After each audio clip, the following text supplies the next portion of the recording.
സ്നേഹം, ദിവ്യസ്നേഹം, സ്നേഹം, ദിവ്യസ്നേഹം. ദൈവം എന്നെക്കുറിച്ച് എന്താണ് ചിന്തിക്കുന്നത്? ദൈവത്തിന് ഇഷ്ടപ്രകാരമാണോ ഞാൻ ജീവിക്കുന്നത്? ദൈവത്തിന് ഞാൻ ചെയ്യുന്ന കാര്യങ്ങളെക്കുറിച്ച് എൻ്റെ സംസാരവും നോട്ടവും പ്രവൃത്തിയും കണ്ട് സന്തോഷിക്കുവാൻ കഴിയുന്നുണ്ടോ എന്ന് പരിശോധിക്കുന്നത് നല്ലതാണ്. ദൈവം നമ്മെ നോക്കുന്നുണ്ട്. ഉൽപ്പത്തി പുസ്തകം 6-ാം അധ്യായത്തിൽ നോക്കൂ, 5-ാം വാക്യം. ഭൂമിയിൽ മനുഷ്യന്റെ ദുഷ്ടത വലിയതെന്നും അവന്റെ ഹൃദയവിചാരങ്ങളുടെ നിരൂപണമൊക്കെയും. ശ്രദ്ധിക്കുക, ഹൃദയവിചാരങ്ങളുടെ നിരൂപണം. ആ വാക്ക് നാം ശ്രദ്ധിക്കണം.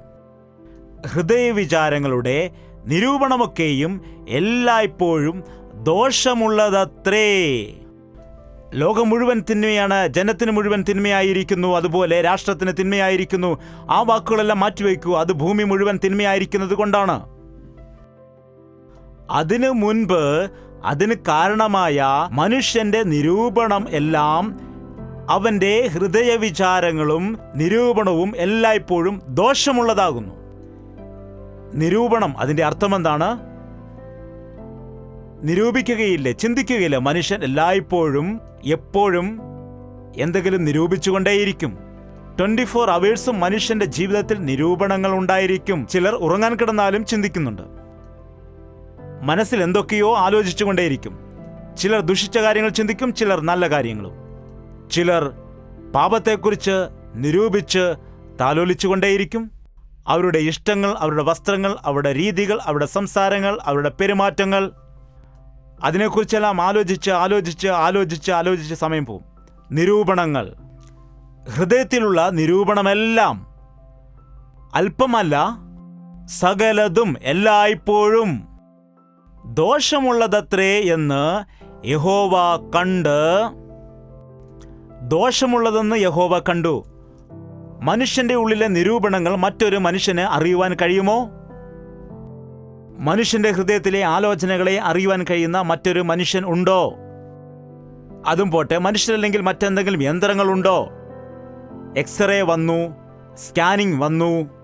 എന്തെങ്കിലും കുഴപ്പങ്ങളുണ്ടോ എന്ന് കണ്ടുപിടിക്കാൻ കഴിയും സ്കാനിങ്ങിൽ കൂടി, ഇവൻ ബ്രെയിനിലുള്ള കുഴപ്പങ്ങളെ. എന്നാൽ ആരെങ്കിലും മനുഷ്യന്റെ ഹൃദയത്തിലെ നിരൂപണങ്ങളെ അറിയുവാൻ കഴിയുന്ന ഒരു യന്ത്രം കണ്ടുപിടിച്ചിട്ടുണ്ടോ? മനുഷ്യന്റെ ഹൃദയത്തിലെ നിരൂപണമെല്ലാം എല്ലായ്പ്പോഴും ദോഷമുള്ളതത്രേ എന്ന് യഹോവ കണ്ടു. താൻ ഭൂമിയിൽ മനുഷ്യനെ ഉണ്ടാക്കുക കൊണ്ട്, അയ്യോ, ഈ മനുഷ്യനെ സൃഷ്ടിക്കേണ്ടി വന്നതിൽ എനിക്ക് വളരെ വിഷമമുണ്ട്. ദൈവം ദുഃഖിച്ചുകൊണ്ട് പറയുകയാണ്, എന്തിനാണ് ഈ മനുഷ്യനെ ഞാൻ സൃഷ്ടിക്കേണ്ട അവസ്ഥ വന്നത്?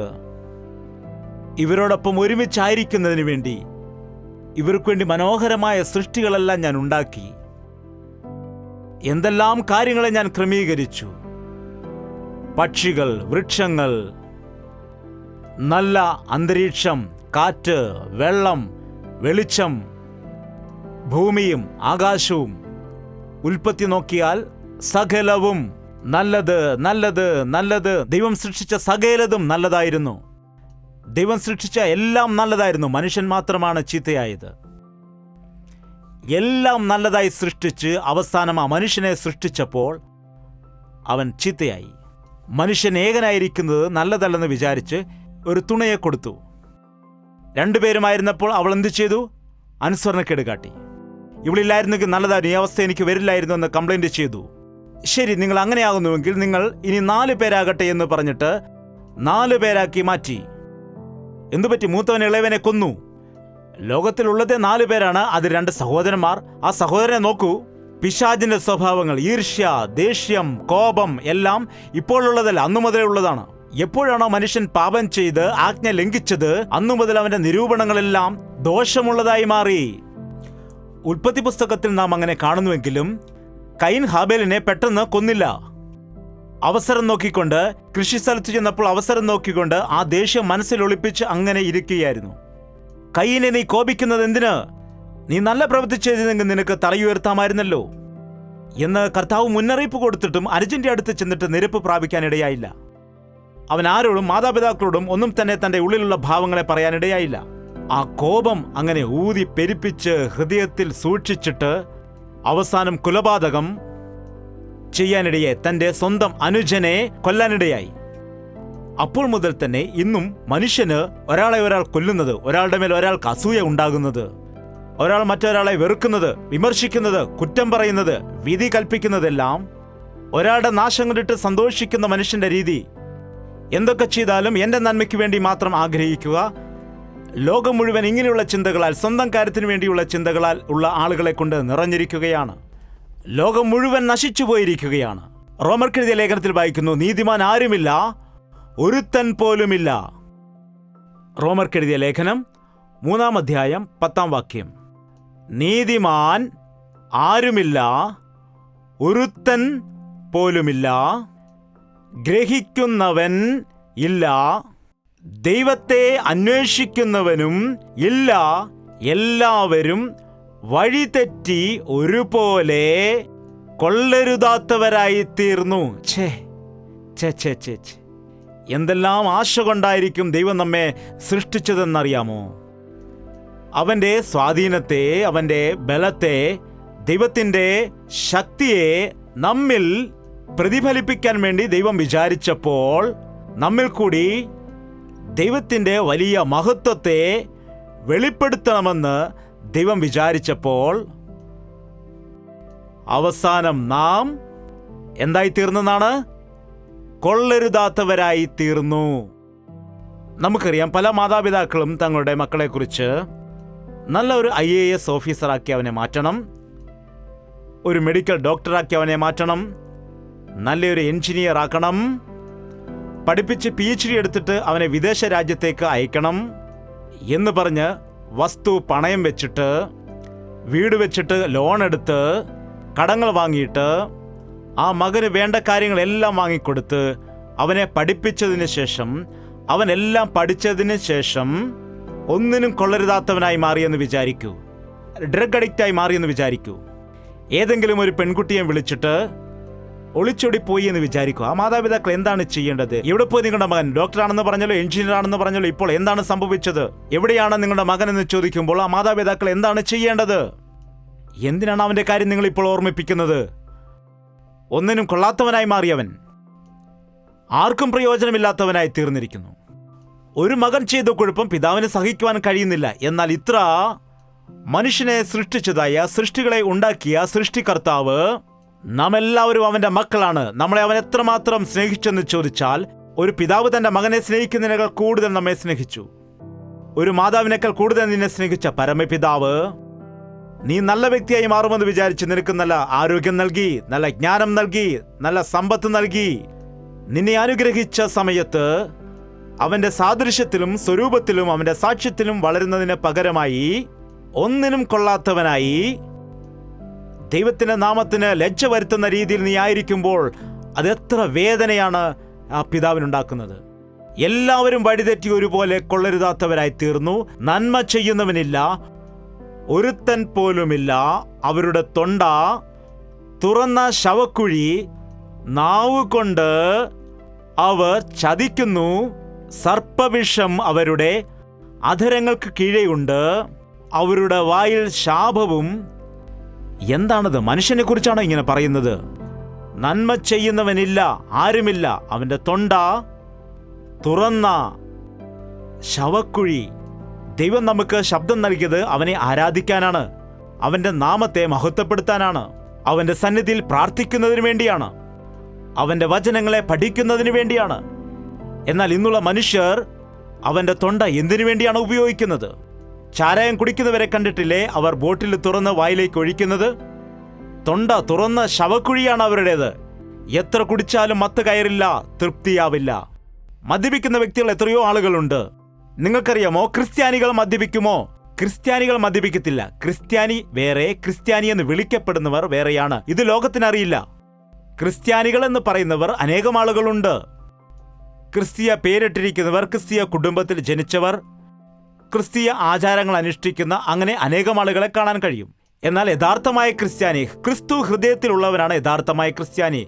ക്രിസ്തുവിന്റെ രക്തത്താൽ കഴുകപ്പെട്ടവനാണ് യഥാർത്ഥ ക്രിസ്ത്യാനി. വ്യർത്ഥവും പിതൃപാരമ്പര്യവുമായുള്ള നിങ്ങളുടെ നടപ്പിൽ നിന്ന് നിങ്ങളെ വീണ്ടെടുത്തിരിക്കുന്നു. ആ വീണ്ടെടുക്കപ്പെട്ടവനാണ് യഥാർത്ഥമായ ക്രിസ്ത്യാനി. യഥാർത്ഥമായ ക്രിസ്ത്യാനി മദ്യപിക്കില്ല, കള്ളം പറയില്ല,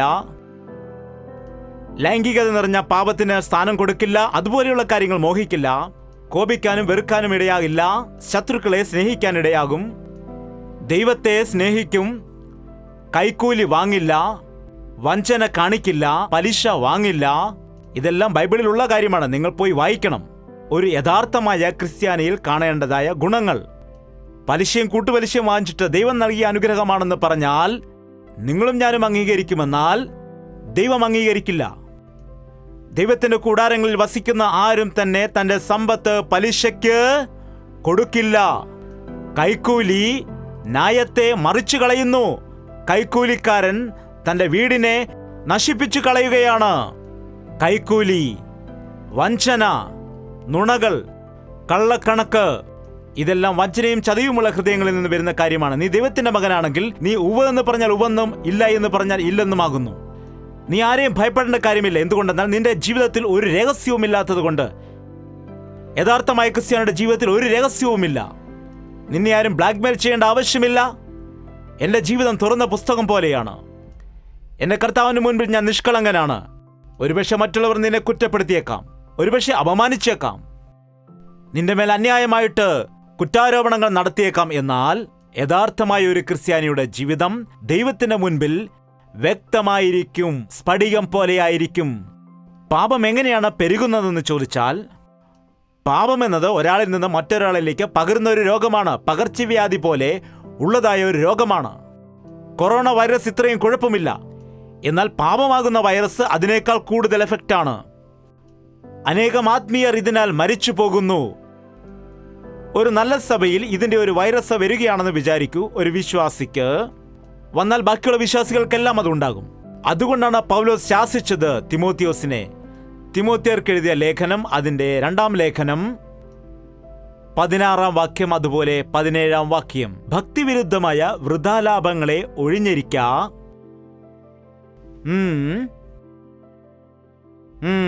അവരുടെ വാക്കു അർബുദ വ്യാധി പോലെ തിന്നുകൊണ്ടിരിക്കും. ഹുമനയോസും ഫിലേത്തോസും അവരുടെ കൂട്ടത്തിലുള്ളവരാകുന്നു. സൂക്ഷിക്കുക, ആ സഭയിൽ 2 പേർ അങ്ങനെയുള്ളവരുണ്ട്.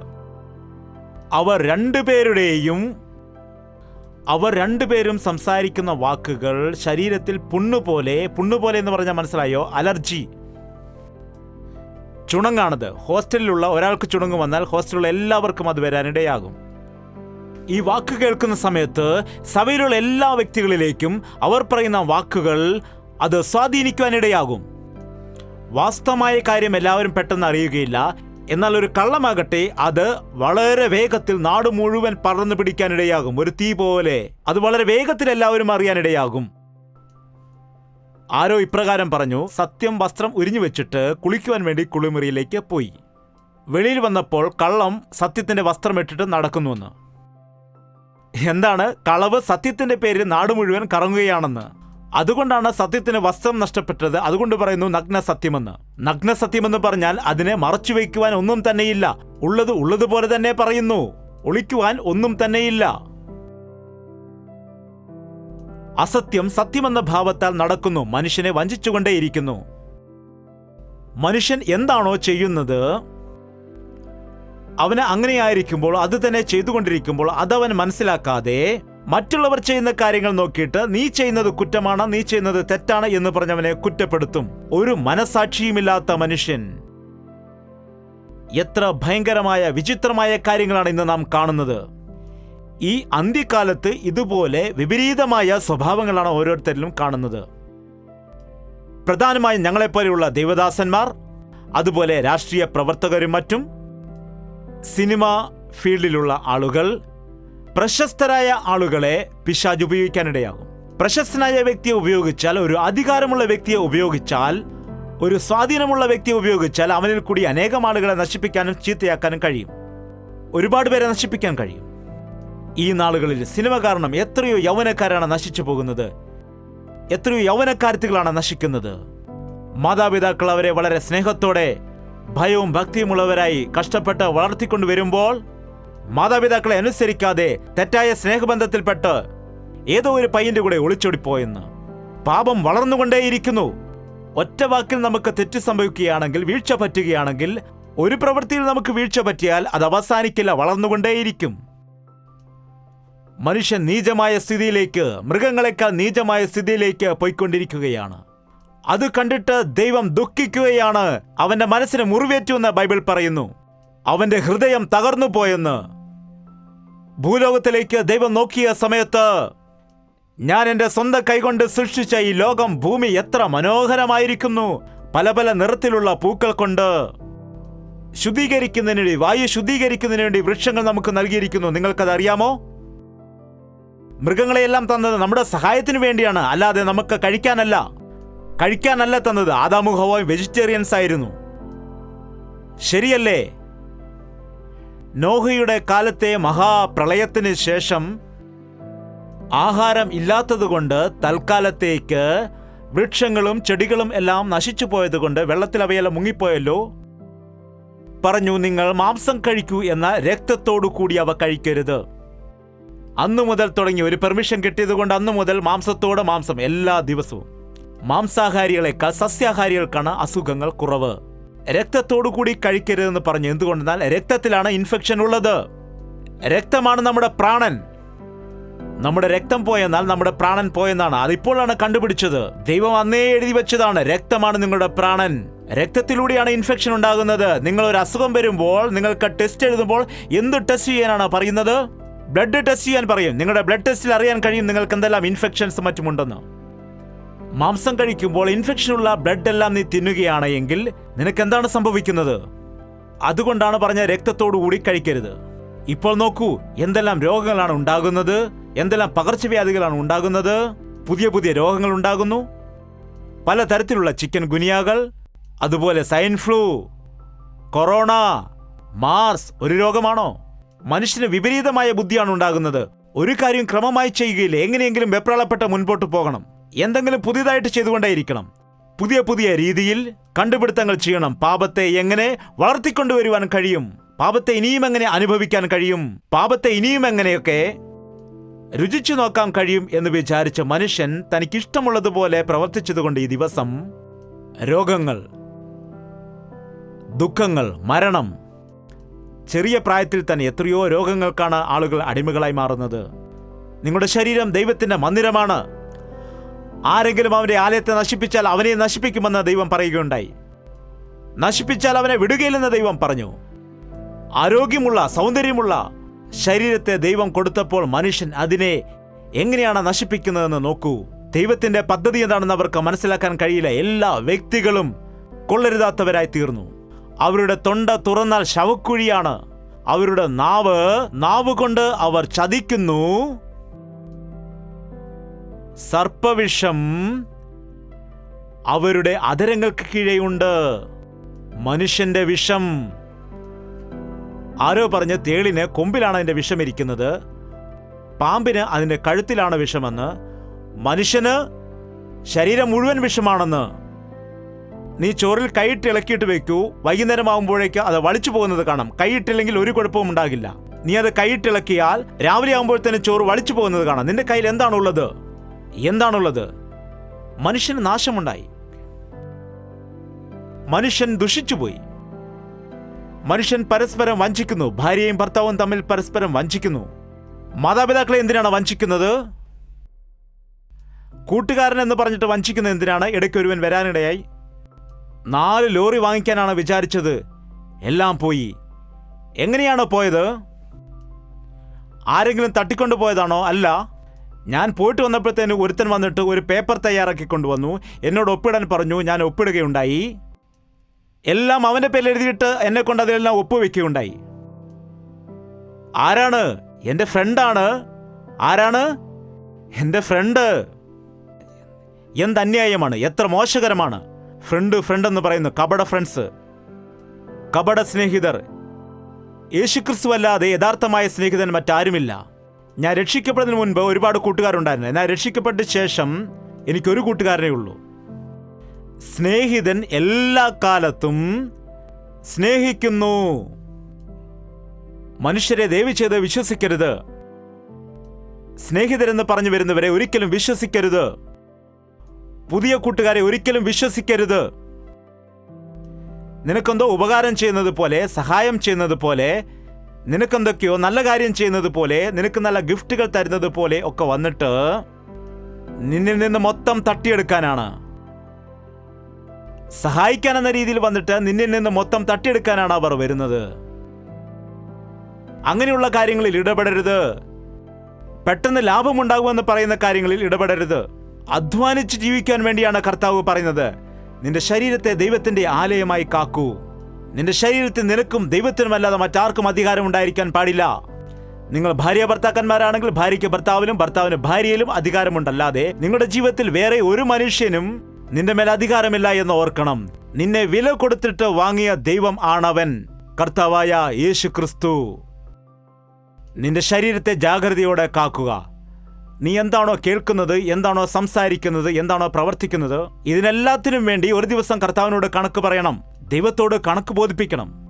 അവരുടെ വായ് നിറയെ ശാപവും കയ്പും നിറഞ്ഞിരിക്കുന്നു. അവരുടെ കാൽ രക്തം ചൊരിയുവാൻ ബദ്ധപ്പെടുന്നു. നാശവും അരിഷ്ടതയും അവരുടെ വഴികളിലുണ്ട്.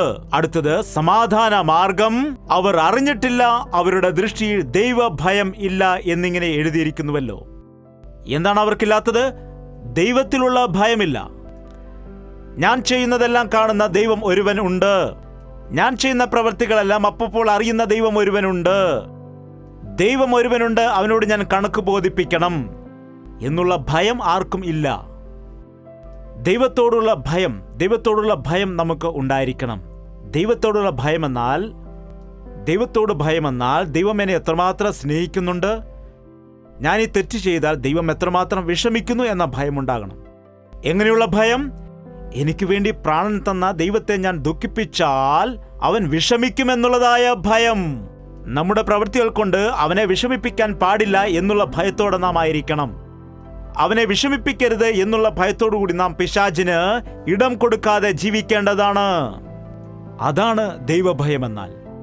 എന്റെ യേശു എന്നെ നോക്കി ദുഃഖിക്കുവാൻ ഇടവരരുത്, അവനെ വിഷമിപ്പിക്കുന്ന രീതിയിൽ ഞാൻ ജീവിക്കരുത് എന്നുള്ള ഭയമുള്ളവൻ, ഞാൻ ദൈവത്തെ ഭയപ്പെടുന്നു എന്ന് പറയുന്നവൻ, അവൻ ലോകത്തെ ഭയപ്പെടില്ല, പിശാചിന് കീഴ്പ്പെടില്ല, പാപത്തിന് ഇടം കൊടുക്കില്ല.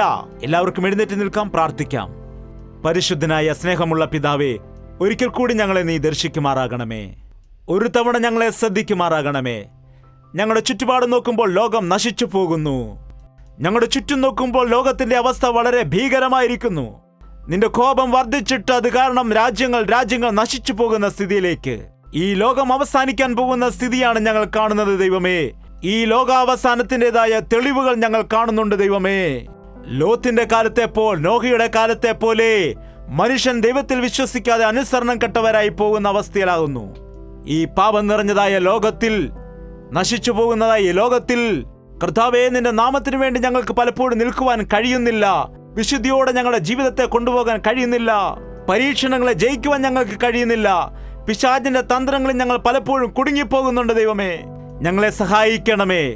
നിന്റെ രക്ഷ ഞങ്ങൾക്ക് നൽകണമേ. നിന്റെ സ്നേഹം ഞങ്ങളിലേക്ക് ഒഴുക്കണമേ. നിന്റെ സാന്നിധ്യം ഞങ്ങളുടെ കൂടെ വരണമേ. എല്ലാ മക്കളെ നീ കരം പിടിച്ചു നടത്തുമാറാകണമേ. നിന്റെ മക്കളുടെ ജീവിതത്തിലുള്ള പ്രശ്നങ്ങൾ എന്താണ്? ഏത് രോഗവുമായിട്ടാണ് അവർ വന്നിരിക്കുന്നത്? ഏത് ആവശ്യങ്ങൾക്ക് വേണ്ടിയാണ് അവർ പ്രാർത്ഥിച്ചുകൊണ്ടിരിക്കുന്നത്? നസറയനായ യേശുക്രിസ്തുവിന്റെ നാമത്തിൽ അവർക്ക് നീ വലിയ വിടുതൽ കൊടുക്കണമേ. ഞങ്ങളുടെ ജീവിതത്തിൽ തടസ്സമായി നിൽക്കുന്ന ദുഷ്ടശക്തികളെ, വഞ്ചനയുടെ ആത്മാക്കളെ നസറയനായ യേശുവിന്റെ നാമത്തിൽ ശാസിച്ചകറ്റുകയാണ്. തെറ്റായ ആളുകളിൽ നിന്ന്, തെറ്റായ കൂട്ടുകെട്ടിൽ നിന്ന്, തെറ്റായ സ്നേഹ ബന്ധങ്ങളിൽ നിന്നും, തെറ്റായ പ്രവർത്തികളിൽ നിന്നുമൊക്കെ ഞങ്ങളെ വിടുവിക്കൂ കർത്താവേ. നിന്റെ സാക്ഷികളായി, യഥാർത്ഥ ക്രിസ്ത്യാനികളായി നിന്നെ മഹത്വപ്പെടുത്തുന്ന ജീവിതം നയിക്കുവാൻ ഞങ്ങളെല്ലാവരും സഹായിക്കണമെന്ന് യേശു ക്രിസ്തുവിന്റെ നാമത്തിൽ അപേക്ഷിക്കുന്ന പിതാവേ, ആമേൻ. നമ്മുടെ പിതാവായ ദൈവത്തിന്റെ സ്നേഹവും പുത്രനായ യേശു ക്രിസ്തുവിന്റെ കൃപയും ആശ്വസിപ്പിച്ച് വഴി നടത്തുന്ന പരിശുദ്ധാത്മാവിന്റെ കൂട്ടായ്മയും സഹവാസവും നാം എല്ലാവരോടും കൂടി എന്നേക്കും ഉണ്ടായിരിക്കുമാറാകട്ടെ. ആമേൻ, ആമേൻ, ആമേൻ. യേശുവേ, യേശുവേ, യേശുവേ, യേശുവേ, യേശുവേ. യേശുവേ യേശുവേ യേശുവേ നിന്നെ നിന്നെ എന്നും ഞാൻ സേവിക്കും നീ മാത്രം രാജാവെന്നും നിന്നെ നിന്നെ എന്നും ഞാൻ സേവിക്കും നീ മാത്രം രാജാവെന്നും യേശുവേ യേശുവേ യേശുവേ യേശുവേ യേശുവേ യേശുവേ യേശുവേ യേശുവേ യേശുവേ യേശുവേ യേശുവേ